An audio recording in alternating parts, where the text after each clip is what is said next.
พวกนี้ก็นั่งกินได้เนี่ยมื้อนี้เจมได้ปลาสักเกอร์ใหญ่ปลาไซมอนใหญ่ปลาไซมอนใหญ่ไทยวัตโตของไทยวัตโต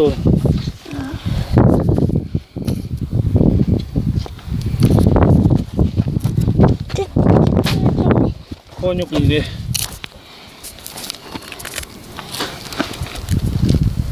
ตัวพวกใหญ่ปลาเตรียมได้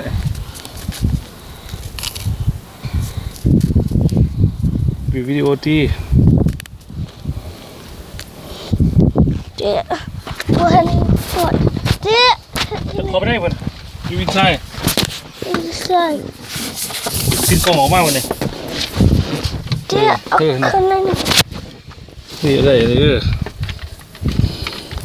ปลาสักเกอร์ไซมอนใหญ่ไซมอนใหญ่เกมได้ผู้เดียวช่วยพอเอาหัวมันใส่หัวมันน้ำมันใหญ่ไม่ใช่ใหญ่ว่าบาย